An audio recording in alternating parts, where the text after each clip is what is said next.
ನಮಸ್ತೆ. ಇವತ್ತೊಂದು ಚಾಪ್ಟರ್ ತಗೊಂಡ್ ಬಂದಿದ್ದೀನಿ. ಸೇಮ್ ಬುಕ್ಕಿಂದ ಕರುಣಾಳು ಬಾ ಬೆಳಕೆ ಬುಕ್ಕಿಂದ. ಚಾಪ್ಟರ್ ಹೆಸರು ಅಂಕವೋ ಮಕ್ಕಳು ಯಾವುದು ಮುಖ್ಯ ಅನ್ನೋದು ಚಾಪ್ಟರ್ ಹೆಸರು. ಸೊ ಇದು ಅಂದ್ರೆ ಇದು ಒಂದು ಮನೆಯಲ್ಲಿ ನಡೆದಿರೋ ಘಟನೆ. ಇದನ್ನ ಒಂದು ಚಾಪ್ಟರ್ ಆಗಿ ಬರೆದಿದ್ದಾರೆ ಕರಜಿಗಿ ಸರ್.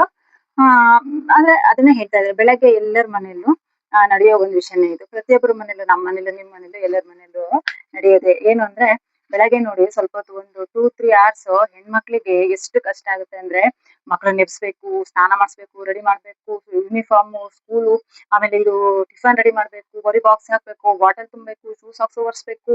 ಈ ಕಡೆ ಹಸ್ಬೆಂಡ್ ಡ್ಯೂಟಿ ಹೋಗ್ತಾ ಇರ್ತಾರೆ, ಅವ್ರಿಗೆ ರೆಡಿ ಮಾಡ್ಕೊಡ್ಬೇಕು, ಅವ್ರಿಗೆ ಟಿಫನ್ ಹಾಕೊಡ್ಬೇಕು, ಅವ್ರಿಗೆ ಬಾಕ್ಸ್ ರೆಡಿ ಮಾಡ್ಕೊಡ್ಬೇಕು. ಈ ಕಡೆ ಮನೇಲಿ ದೊಡ್ಡವರು ಇರ್ತಾರೆ, ಅವ್ರಿಗೆ ಕಷಾಯ, ಅವ್ರಿಗೆ ಟಿಫನ್, ಅವ್ರಿಗೆ ಟೀ, ಈ ರೀತಿ ಬೆಳಗ್ಗೆ ಪ್ರತಿಯೊಂದು ಮನೇಲೂ ಆ ಹೆಣ್ಮಕ್ಳು ಅದೆಷ್ಟು ಕೆಲಸ ಇರುತ್ತೆ.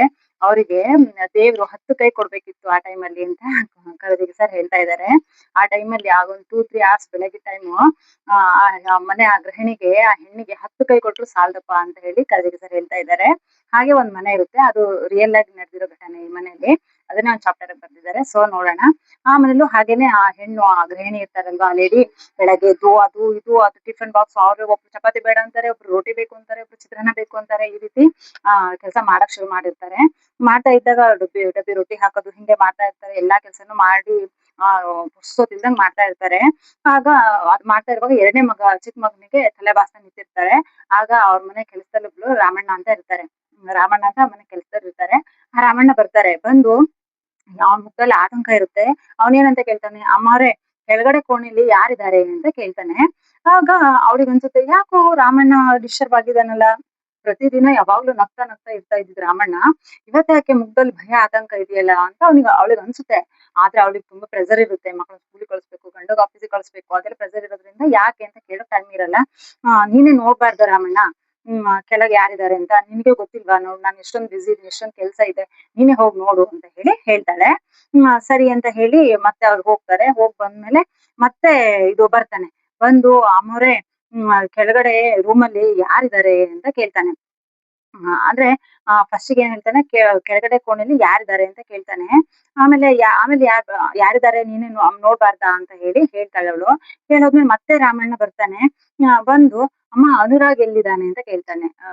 ಕೇಳ್ತಾನೆ ಅವ್ನು ರಾಮಣ್ಣ. ಅನುರಾಗ್ ಅಂದ್ರೆ ಅವಳಿದಾಳಲ್ಲ, ಅವ್ರ ಮನೆ ದೊಡ್ಡ ಮಗ ಅನುರಾಗ್ ಅಂತ. ಈಗ ಚಿಕ್ಕ ಮಗು ಅವ್ಳ ತಲೆ ಬಾಚ್ತಾ ಇರೋದು. ದೊಡ್ಡ ಮಗ ಎಲ್ಲಿದ್ದಾನೆ ಅಂತ ಈ ರಾಮಣ್ಣನಿಗೆ ಗಾಬರಿ. ಆಮೇಲೆ ಆಮೇಲೆ ಅವಳು ಹೇಳ್ತಾಳೆ, ಅವ್ನ್ ಎಲ್ಲಿ ಹೋಗಿರ್ತಾನೆ, ಅವ್ನ್ ಸೋಮಾರಿ, ಅಲ್ಲೇ ಮಲ್ಕೊಂಡಿರ್ಬೇಕು, ಇಲ್ಲ ಅಂದ್ರೆ ಅಲ್ಲೇ ಎಲ್ಲೋ ಫ್ರೆಂಡ್ ಮನೆಗೆ ಅಡ್ಡಾಡಕ್ ಹೋಗಿರ್ಬೇಕು, ಹೋಗ್ ನೋಡು ರಾಮಣ್ಣ. ರಾಮಣ್ಣ ನೀನ್ ಯಾವಕ್ಕೂ ಇವತ್ ಸರಿಗಿಲ್ಲ, ಬರೀ ಪ್ರಶ್ನೆನೆ ಕೇಳ್ತಾ ಇದೀಯ, ನೀನೇ ಹೋಗ್ ನೋಡ್ಬಾರ್ದಾ ಅಂತ ಹೇಳ್ತಾಳೆ. ಆಗ ರಾಮಣ್ಣ ಹೋಗ್ತಾನೆ ಆ ಕಡೆ. ಆಗ ಮಕ್ಳಿಗೆಲ್ಲ ತಯಾರಿ ಮಾಡಿ ಎಲ್ಲ ಮಾಡಿ ಕಳಿಸ್ತಾಳೆ. ಅಲ್ಲಿ ಕೆಲಸ ಮುಗಿಯುತ್ತೆ. ಸ್ಕೂಲಿಗೆ ಹೋಗ್ತಾನಲ್ಲ ಮಗ, ಅವಾಗ ಕೆಲಸ ಕಡಿಮೆ ಆಗುತ್ತೆ. ಅವಾಗ ಸ್ವಲ್ಪ ನಿರಾಳ ಆಗುತ್ತೆ ಅವಳಿಗೆ, ಅಂದ್ರೆ ಫ್ರೀ ಆಗ್ತಾಳೆ. ಈಗ ರಾಮಣ್ಣನ್ ವಿಚಾರ್ಸೋಣ ಅಂತೇಳಿ ರಾಮಣ್ಣನ್ ಕರೀತಾಳೆ. ಬಾಯ್ಲಿ ರಾಮಣ್ಣ, ಏನಾಯ್ತು ನಿಂಗೆ ಇವತ್ತು? ಯಾಕೆ ಇಷ್ಟೊಂದು ಗಾಬರಿ ಇದೀಯಾ? ಯಾಕೆ ಬೇಜಾರ್ ಮಾಡ್ಕೊಂಡಿದ್ಯಾ? ಯಾಕೆ ಆತಂಕದಲ್ಲಿದ್ಯಾ? ಏನಾಗಿದೆ ಅಂತ ಹೇಳಿ ರಾಮಣ್ಣನ ನಿಧಾನವಾಗಿ ಸಮಾಧಾನದ ಕೇಳ್ತಾಳೆ.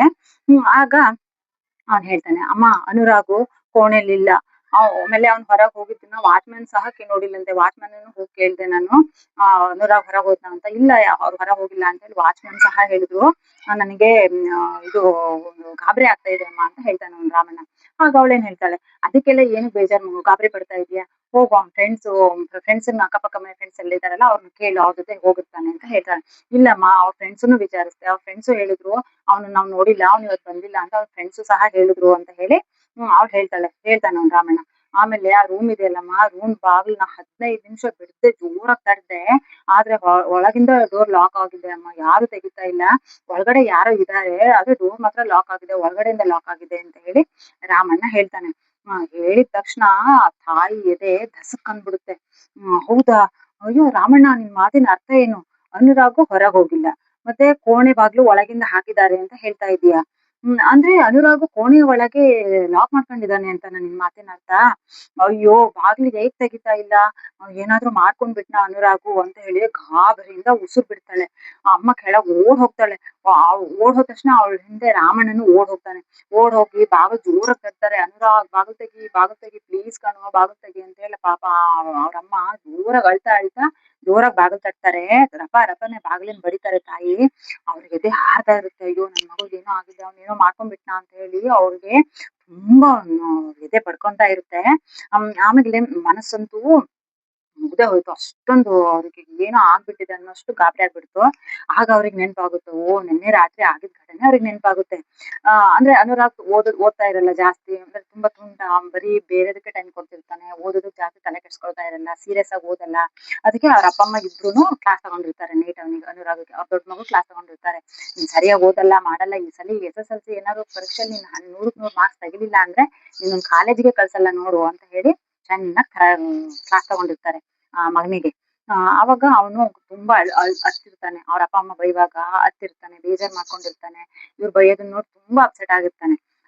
ಅದಕ್ಕೆ ಅವಾಗ ಅವ್ರ ಅಪ್ಪ ಬೇರೆ ಇಲ್ಲ. ಅವ್ರ ಅಪ್ಪನ ಹತ್ರ ಹೇಳೋಣ ಅನ್ನಕ್ಕೆ ಅವ್ರ ಅಪ್ಪ ಬೇರೆ ಇಲ್ಲ. ಓ ಅವ್ರ ಅಮ್ಮಗ್ ಖಾತ್ರಿ ಆಗುತ್ತೆ, ಕನ್ಫರ್ಮ್ ಆಗುತ್ತೆ. ನನ್ ಮಗ ಏನೋ ಮಾಡ್ಕೊಂಡಿದ್ದಾನೆ. ನೈಟ್ ನಾನು ಮತ್ತೆ ಅವ್ರ ಅಪ್ಪ ಅವ್ನಿಗೆ ಚೆನ್ನಾಗ್ ಬೈದ್ವಿ. ಆ ಬೇಜಾರಿಗೆ ಅವನು ಏನೋ ಮಾಡ್ಕೊಂಡ್ಬಿಟ್ಟಿದ್ದಾನೆ ಅಂತ ಹೇಳಿ ಅವ್ರ ಅಮ್ಮಗೆ ತುಂಬಾ ಭಯ ಆಗಕ್ ಶುರು ಆಗ್ಬಿಡುತ್ತೆ. ಅವ್ಳು ಜೋರಾಗಿ ಅಳಕ್ ಶುರು ಮಾಡ್ಬಿಡ್ತಾಳೆ. ಅನುರಾಗ್ ಎಂತ ಕೆಲ್ಸ ಮಾಡ್ಕೊಂಡ್ಬಿಟ್ಟೆ, ಕ್ಷಮಿಸು ಕಣು, ತಪ್ಪಾಯ್ತು ಕಣು, ನಾನ್ ನಿಂಗ್ ಅನ್ಬಾರ್ದಿತ್ತು, ಬೇಜಾರ್ ಮಾಡ್ಬಿಡ್ತೀನಿ, ನೀನ್ ಯಾಕೆ ಹಿಂಗ್ ಮಾಡ್ಕೊಂಡೆ ಅಂತ ಜೋರಾಗಿ ಅಳಕ್ ಶುರು ಮಾಡ್ತಾರೆ. ಅವ್ರು ಅಳಕ್ ಶುರು ಮಾಡ್ತಿದ್ದಂಗೆ ಅಕ್ಕ ಪಕ್ಕ ಮನೆಯವ್ರು ಎಲ್ಲರೂ ಓಡ್ ಬರ್ತಾರೆ ಮನೆ ಒಳಗೆ. ಓಡ್ ಬಂದು ರಾಮಣ್ಣ ನೀನು ಬಾಗಿಲು ತಟ್ತಾ ನಿಲ್ಲೋದಕ್ಕೆ ಟೈಮ್ ಇಲ್ಲ, ಬಾ ಎಲ್ಲರೂ ಸೇರಿ ಬಾಗಿಲು ಮುರಿದ್ ಬಿಡೋಣ ಅಂತ ಹೇಳಿ ಅಕ್ಕಪಕ್ಕ ಮನೆ ಗಂಡಸ್ರೆಲ್ಲ ಸೇರಿ ರೂಮ್ ಬಾಗಿಲನ್ನ ಒಡೆದ್ ಬಿಡ್ತಾರೆ. ಒಡೆದು ಒಳಗ್ ಹೋಗಿ ನೋಡ್ತಾರೆ, ಯಾರು ಇಲ್ಲ, ರೂಮ್ ಖಾಲಿ ಇದೆ. ಆಗ ಅವ್ರ ಅಮ್ಮನ್ ಮನ್ಸು ನಿರಾಳಾಯ್ತು, ಸಮಾಧಾನ ಆಯ್ತು. ಅಪ್ಪ ನನ್ ಮಗ ಒಳಗಿಲ್ಲ, ಅವ್ನೇನು ಆತ್ಮಹತ್ಯೆ ಅಂತದ್ದೇನು ಮಾಡ್ಕೊಂಡಿಲ್ಲ, ನನ್ ಮಗ ಒಳಗಿಲ್ಲ ಅಂತ ಅವ್ರ ಅಮ್ಮ ಮನ್ಸ್ ಸಮಾಧಾನ ಆಗಿ ಓಡ್ ಹೋದೋಳೆ ದೇವ್ರ ಮನೆಗೆ ಓಡೋಗ್ತಾಳೆ. ದೇವ್ರ ಮನೆ ಓಡೋಗಿ ದೇವ್ರ ದೀಪ ಹಚ್ತಾಳೆ. ದೇವ್ರ ದೀಪ ಹಚ್ತಪ್ಪ ಭಗವಂತ ನನ್ ಮಗುಗ್ ಏನು ತೊಂದ್ರೆ ಆಗಿಲ್ಲ, ಅವ್ನ್ ಒಳಗೇನೋ ಮಾಡ್ಕೊಂಡ್ಬಿಟ್ಟಿದ್ದಾನೆ ಅನ್ಕೊಂಡಿದ್ದೆ, ನನ್ ಮಗುಗೆ ಪಾರ್ ಮಾಡಿದ್ಯಾ ಅನ್ಕೊಂಡಿದ್ದೀನಿ ನಾನು ಅಂತ ಹೇಳಿ ಭಗವಂತನಿಗೆ ಖುಷಿಯಿಂದ ದೀಪ ಹಚ್ಚಕ್ ಹೋಗ್ತಾ ಇರ್ತಾಳೆ. ಹಿಂದ್ಗಡೆಯಿಂದ ಏನಮ್ಮ ಆ ಭಾರಿ ಸದ್ದು ಅಂತ ಹೇಳಿ ಒಂದು ವಾಯ್ಸ್ ಕೇಳುತ್ತೆ. ಅವಳು ದೀಪ ಹಚ್ತಾ ಇರ್ತಾಳೆ.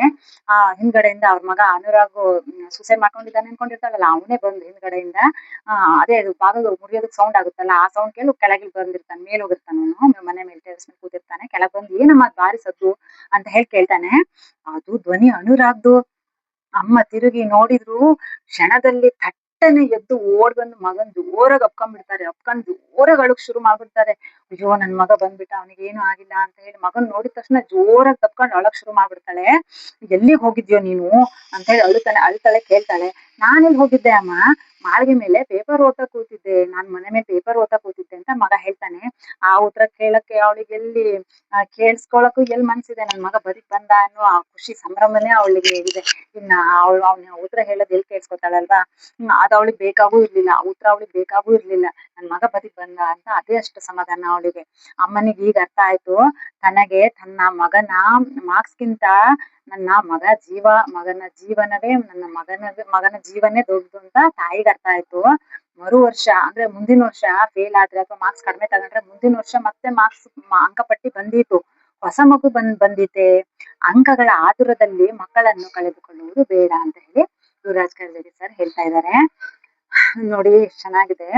ನಾವು ಹೀಗೆ ಅಲ್ವಾ, ನಮ್ಮ ಮಕ್ಳು ನೋಡು ಚೆನ್ನಾಗ್ ಓದ್ಬೇಕು, SSLC ಮಾರ್ಕ್ಸ್ ಇಷ್ಟೇ ತೆಗಿಬೇಕು, PUC ಮಾರ್ಕ್ಸ್ ಅಲ್ಲಿ ಇಷ್ಟೇ ತೆಗಿಬೇಕು ಅಂತ ಹೇಳಿ ಮಕ್ಳಿಗೆ ತುಂಬಾ ಪ್ರೆಷರ್ ಹಾಕ್ತಿವಿ, ಒತ್ತಡ ಹಾಕ್ತಿವಿ. ಕೆಲವು ಮಕ್ಳು ತಡ್ಕೊಳ್ಳೋಷ್ಟು ಇರೋಂತ ಮಕ್ಳು ತಡ್ಕೊತಾರೆ. ಇನ್ ಕೆಲವು ಮಕ್ಳು ಆ ಪ್ರೆಷರ್ ಇಂದ ಅವರು ಆ ಟೈಮಲ್ಲಿ ಮಾರ್ಕ್ಸ್ ಕಡಿಮೆ ಬಂದ ತಕ್ಷಣ ಅಯ್ಯೋ ನಮ್ಮ ಅಪ್ಪ ಅಮ್ಮ ಹೆಂಗ್ ಮುಖ ತೋರ್ಸೋದು, ನಮ್ಮ ಅಪ್ಪ ಅಮ್ಮ ಹೊಡಿತಾರೆ ಬೈತಾರೆ ಅನ್ನೋ ಒಂದು ಪ್ರೆಷರಿಗೆ ತಮ್ಮ ಜೀವನ ತಕೊಂಡ್ಬಿಡ್ತಾರೆ. ಸೊ ದಯವಿಟ್ಟು ನಾವೆಲ್ಲರೂ ನಮ್ಮ ಮಕ್ಳಿಗೆ ಪ್ರೆಷರ್ ಕೊಡೋದ್ ಬೇಡ. ಅವ್ರ ಕೆಪಾಸಿಟಿ ಎಷ್ಟಿದೆ, ಅವ್ರು ಓದ್ತಾರೆ, ಹೇಳೋಣ, ಪ್ರೀತಿಯಿಂದ ಹೇಳೋಣ, ಹೇಳ್ಕೊಡೋಣ. ಆದ್ರೆ ನೀನ್ ಇಷ್ಟೇ ತೆಗಿಬೇಕು, ಅಷ್ಟೇ ತೆಗಿಬೇಕು, ನೀನ್ ತೆಗಿಲಿಲ್ಲ ಅದ್ ಮಾಡ್ತೀನಿ, ಇದ್ ಮಾಡ್ತೀನಿ, ನೀನ್ ಹಾಗ್ ಮಾಡ್ತೀನಿ, ಹೀಗ್ ಮಾಡ್ತೀನಿ ಅಂತ ಅವರಿಗೆ ಎದುರಿಸೋದ್ ಬೇಡ ಆಯ್ತಾ. ಮಕ್ಳು ಒಂದ್ಸರಿ ಜೀವ ಕಳ್ಕೊಂಡ್ರೆ ನಮಗೆ ಮಕ್ಳು ಮತ್ತೆ ವಾಪಸ್ ಸಿಗಲ್ಲ ಅಲ್ವಾ. ಸೊ ಅದನ್ನೇ ಖರ್ಜಿಗಿ ಸರ್ ಹೇಳ್ತಾ ಇದ್ದಾರೆ. ಸೊ ಅಂಕ ತಗೊಳ್ಳೋ ಆಧಾರದಲ್ಲಿ ಮಕ್ಳನ್ನ ಕಳ್ಕೊಳ್ಳೋದು ಬೇಡ ಅಂತ ಹೇಳ್ತಾ ಇದ್ದಾರೆ.